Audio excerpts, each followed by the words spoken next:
Це Костянтин Едуардович Алєксєєв, контрактник російської армії, а нині полонений. Военнослужащий 503-го полка, 19-ї дивізії мотострілкової 58-ї армії.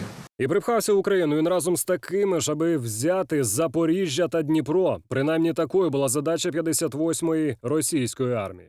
На це все временні рамки ставились 8 днів. За 10 днів полоненому виповнюється 27 років. І зустрічати свій день народження окупант буде в українському шпиталі. Каже, постарались свої ж. Поступила команда от командира взвода, старшего лейтенанта Гришилова, о том, что будем сегодня идти штурмовать населенный пункт Полтавка. На эту команду я сказал, что я не буду выполнять этот приказ, потому что там мирные жители, я сдамся. После этого он мне задал вопрос: ты уверен? Я сказал да.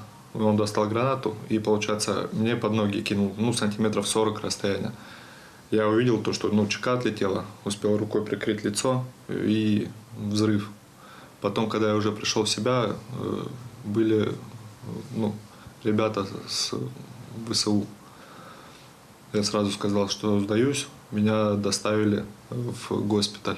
Цьому Костянтину, на відміну від тисяч скалічених та вбитих російськими окупантами мирних жителів України, пощастило. Травми від гранати виявились несмертельними. Риторика полоненого наступна, мовляв, штурмувати українське село, що на Пологівщині, відмовлялись, і навіть цілими батальйонами.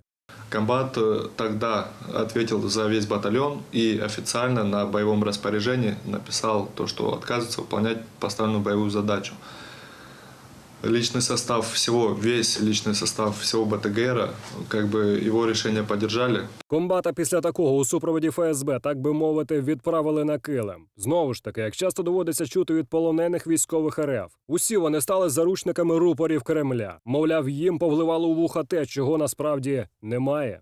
Нам вообще пропаганда грозилась то, что здесь сильно нацизм идет, то, что притеснение русскоязычного населения, русского языка.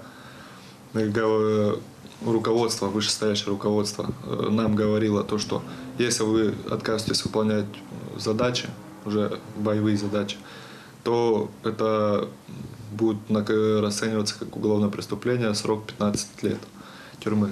Вочевидь, на Росії полоненого вже вважають мертвим. Принаймні в армії агресора таке правило. Если вы, говорит, попадаете в плен, то это равносильно смерти сразу. В чем я убедился своими глазами, что это не так. Что здесь люди оказали медицинскую помощь. И то, что нам рассказывало наше вышестоящее руководство полный бред. А бити у цивільних з артилерії неправильно, каже окупант. А когда вот именно своими глазами увидел то, что артиллерия работает по мирным, по селам, где проживают люди, также там, семьи, дети. И тут уже осознание, то, что вот это неправильно делаем. Уже начало приходить не только ко мне, но и ко многим людям. Вдома у полоненого лишилась дружина та 4-річна дочка. Наслідки російської окупації, звірства та безчинства армії агресора. В інших областях України чолов'яга побачив вже у полоні. Тепер, каже, має добитись іншого.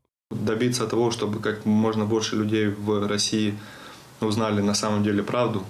То, что происходит, то здесь, то, что... Валерій Калайтан, ТВ5.